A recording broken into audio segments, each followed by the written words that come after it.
Hello students, एडोबिला point channel में आपका स्वागत है। आज हम करेंगे क्लास 8 की साइंस की वर्कशीट नंबर 26।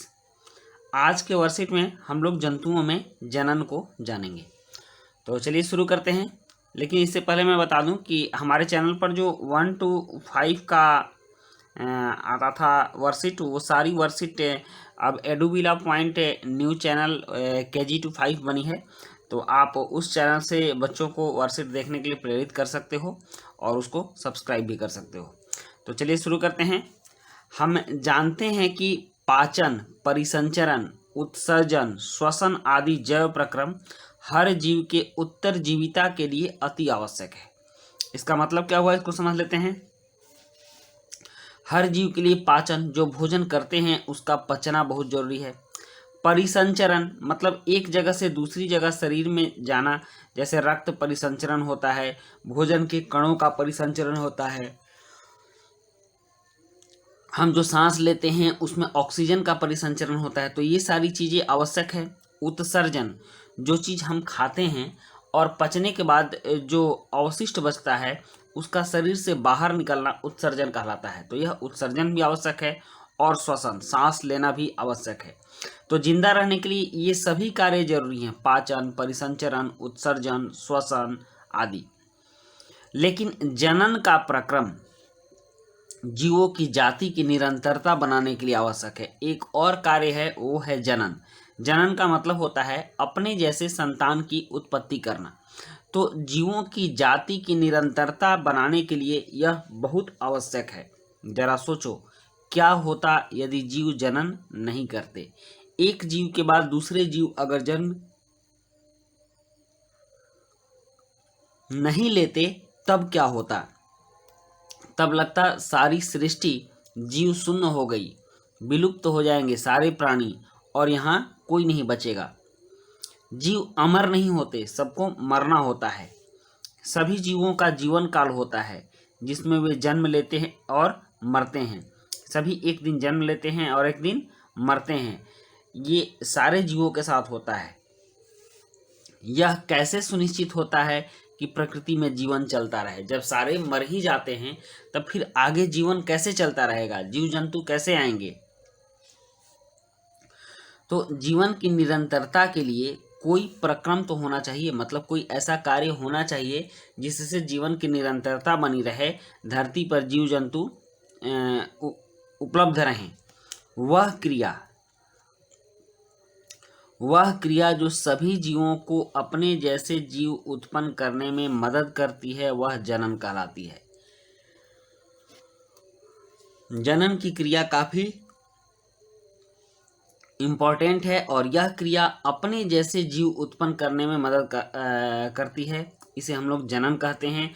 और सभी जीव, लगभग जितने भी जीव हैं, सारे के सारे जीव जनन करते हैं। यह क्रिया न केवल मनुष्य बल्कि सभी जंतुओं, पेड़ पौधों और एकल कोशिकीय जीवों के लिए भी आवश्यक है।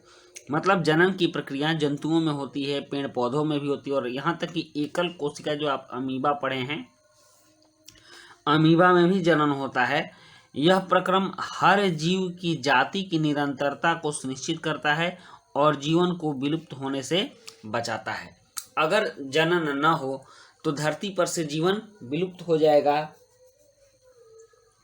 और यह पूरी सृष्टि, पूरी दुनिया समाप्त हो जाएगी। एक आम का पेड़ आम के पेड़ से ही बनता है। हर बार बिल्ली के बच्चे को बिल्ली ही जन्म देती है। आपने विभिन्न जंतुओं के बच्चों को देखा है। तालिका में दिए हुए जंतुओं के बच्चों के नाम लिखकर इसे पूर्ण करें। यहाँ जो तालिका दी गई है, ये कुछ जंतु और उनके बच्चों का फोटो है और उसके बाद यहाँ एक तालिका दी गई है। इस तालिका में जंतुओं के बच्चों के नाम लिखने हैं। तो यहाँ सबसे पहले दिया हुआ है कि मनुष्य के बच्चे को क्या कहते हैं, शिशु कहते हैं, और बिल्ली के बच्चे को बिलौटा कहते हैं।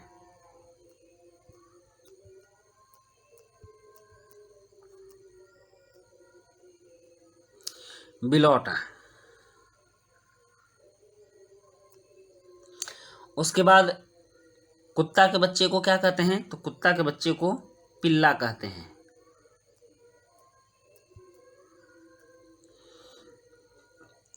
और तितली के बच्चे को लार्वा कहते हैं। उसके बाद मुर्गी के बच्चे को चूजा कहते हैं। और गाय के बच्चे को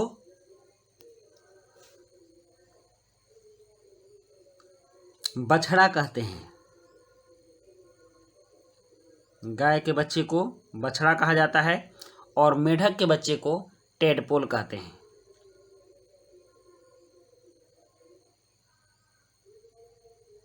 टेडपोल। तो इस तरह से इन सब के बच्चे को हमने जान लिया क्या क्या कहा जाता है। अब है जनन की विधियां।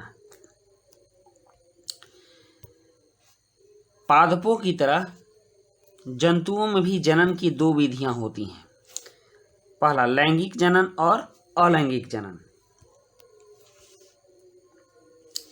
लैंगिक जनन किसे कहते हैं?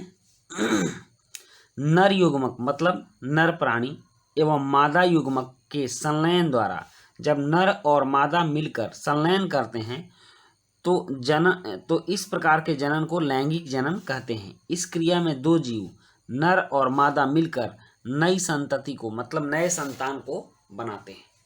लैंगिक जनन में नर और मादा मिलकर नए संतान को बनाते हैं, तो इस तरह के जनन को लैंगिक जनन कहते हैं। और अलैंगिक जनन वह जनन का वह प्रकार है जिसमें केवल एक ही जीव भाग लेता है, मतलब एक ही जीव